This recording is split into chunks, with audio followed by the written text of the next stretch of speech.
Good afternoon, and what a beautiful November day it is. So, let's get started talking about the Option key on Go for Lunch for November 12th, 2024, brought to you by GoFor Technology. I am your host, Roger Harmon, here to make your technology work for you. It's National Pizza with the Works except Anchovies Day. So indulge in one of those supreme pizzas, but leave off the little fishies. So the Option key, you probably have noticed, is in the lower left-hand corner of your keyboard, snuggled in between the Command key to its right, the Control key to its left, and on some keyboards there is a Function key with a globe symbol on it. Other keyboards don't have that key. And then of course above that Function key is the Shift key. So again, that's in the lower left hand corner of your keyboard. It's a modifier key, so the Option key works with other keys to give you additional features. You might say it gives you more options. The Option key is also on the other side of the spacebar, along with its buddies, the Control key and the Command key. So you can get to the Option key on the left side of the spacebar or on the right side of the spacebar.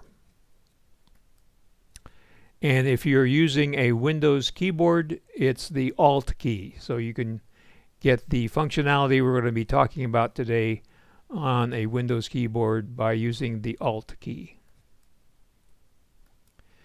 So there's several ways to get to that Option key functionality. You can enable the input menu that would appear in your menu bar in the top right hand portion on the very top of your screen. You do that by opening System Settings or System Preferences. Then you open the Keyboard category, and then under Input Sources you click Edit, and then you enable Show Input Menu in the menu bar, which is under All Input Sources. So let's just see how that works. So we're going to go to Settings,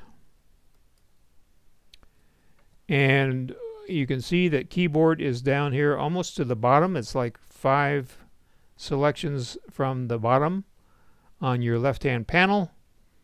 Here is Text Input, Input Sources, and then we go over here to the Edit key. So it's kind of hidden, so you got to kind of know where to go.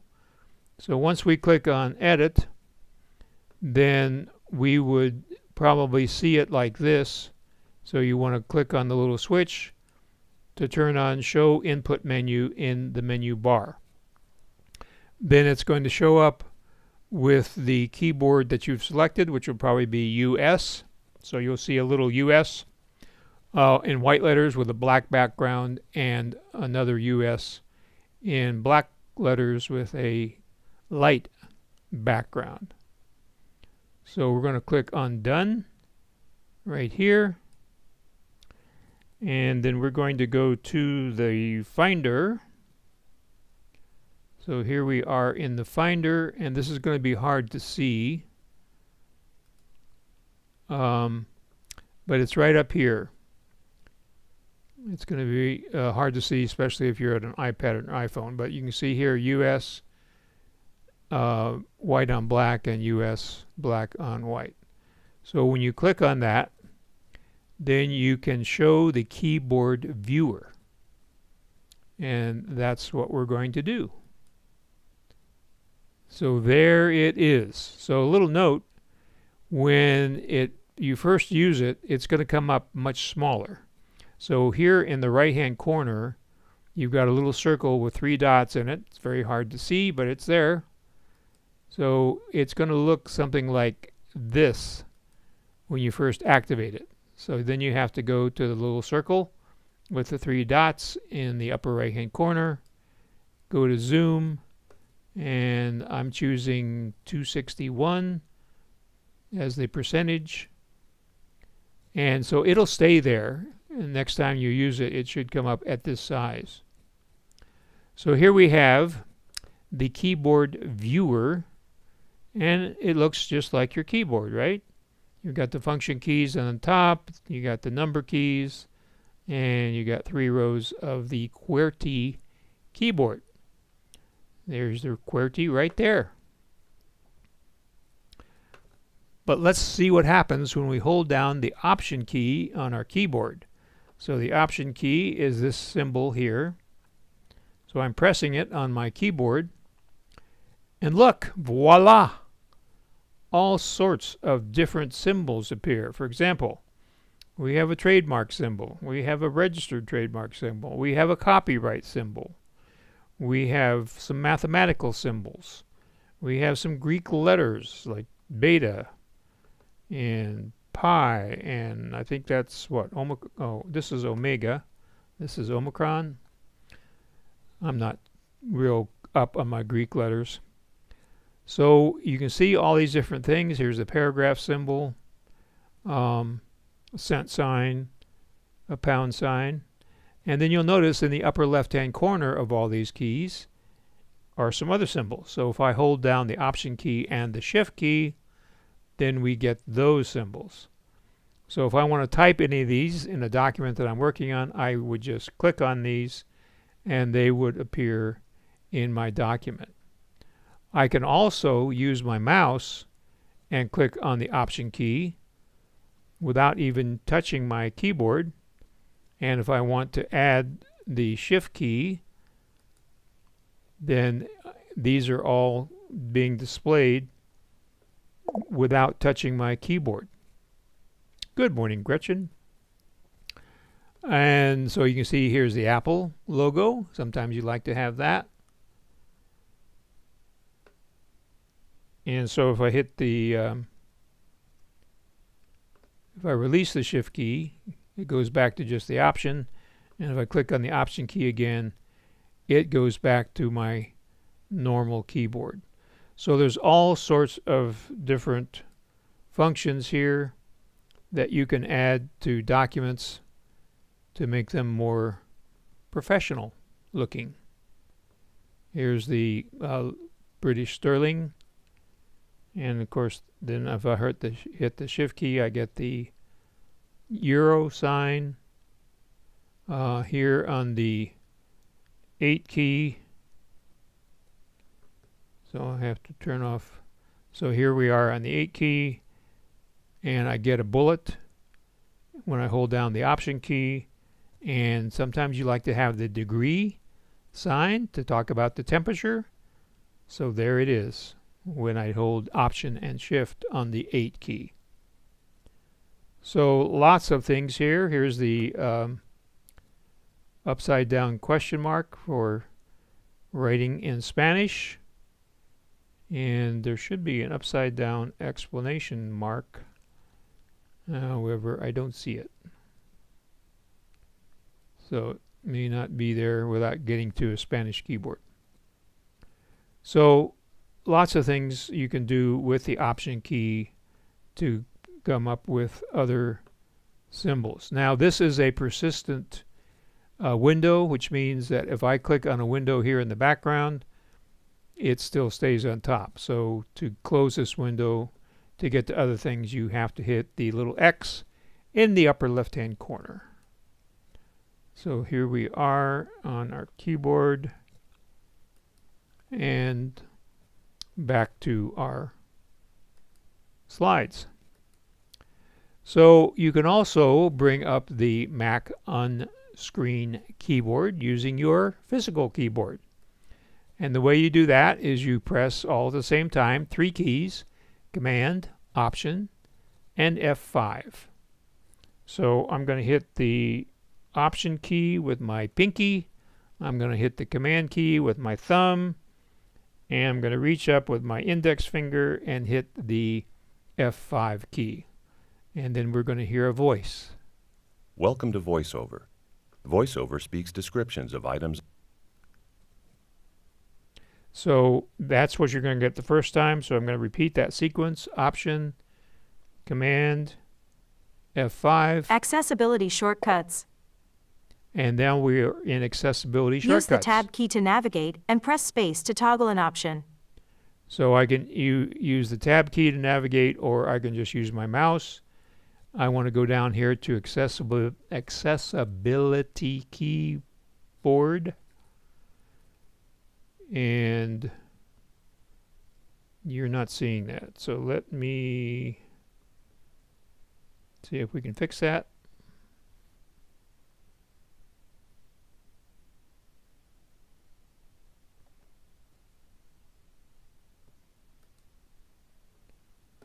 Okay, that didn't show up for you. So let's go back here to accessibility and keyboard. So we're under motor. Here's keyboard. And here's accessibility keyboard. So the steps that I showed you will work. They just aren't showing up on the live. And there it is. So you just have to go into regular settings if that doesn't work. But it'll work for you. It just doesn't show up here. So again, we have to. So you're not seeing that. So let's go to the Finder. And you're not seeing that either. So let's see if we can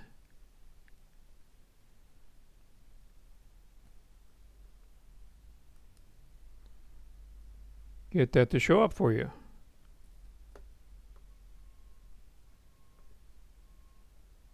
So I guess it's not going to show up. Okay, so anyway, there would be the accessibility keyboard would be on your screen. So we're going to close all of these and go back to our slides. So it's under accessibility, under physical and motor. Then you would just click on the checkbox in front of accessibility keyboard and it will appear. Take my word for it. Okay, so another way that you can use the Option key is to enable Save As. So that works by holding down the Option key, going to the File menu in the upper left-hand corner of your screen in the menu bar, and you can then click on Save As. So let's go to the Finder, and we're going to go into Pages. So we're going to go up here to the left-hand corner, and we're going to click on File. And you notice here we have Save. But there's no Save As. Now some programs still have Save As, but the majority do not. However, if I hold down my Option key, you'll notice that Duplicate changes to Save As. And of course, you want to use Save As if you have an original document that you want to keep, but you want to make some changes to that and have two versions of that document. You notice here that you have Close All when the Option key is held down, and you have just Close when the Option key is not held down. So if you want to close all the windows in that application, you could do it by holding down the Option key and choosing Close All. So that's another way you can use the Option key.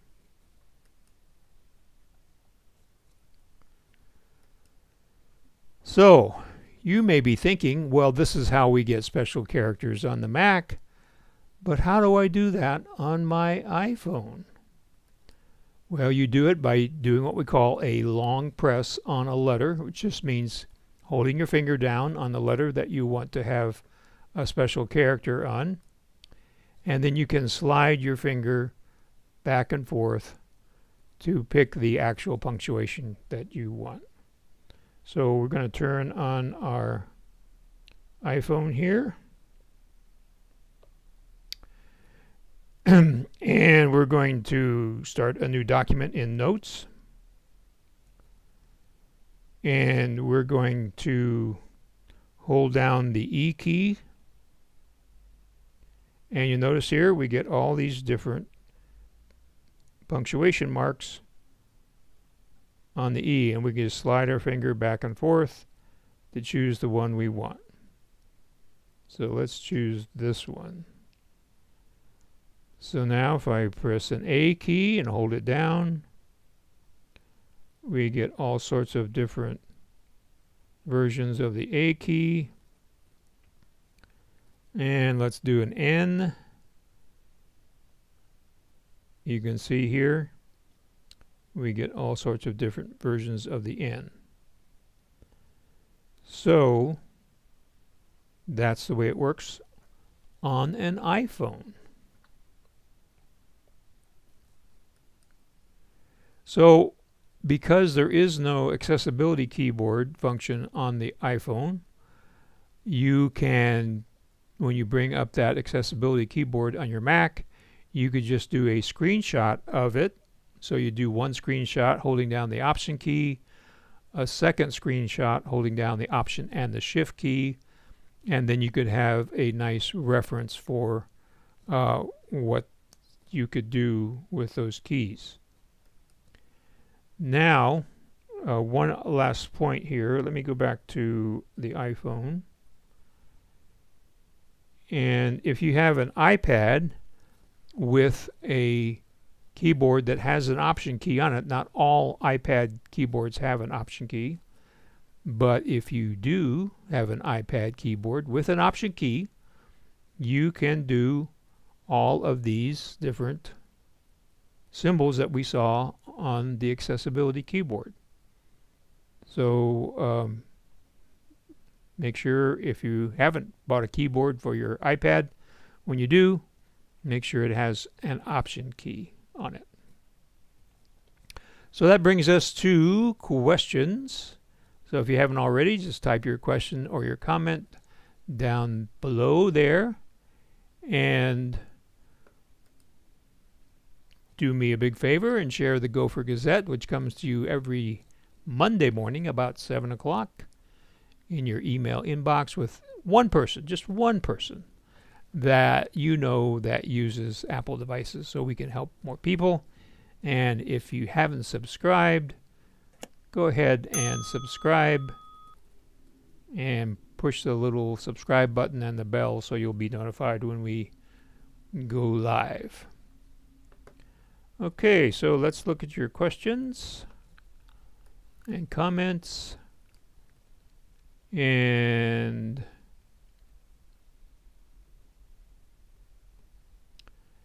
Chris is asking, or maybe Chris is saying that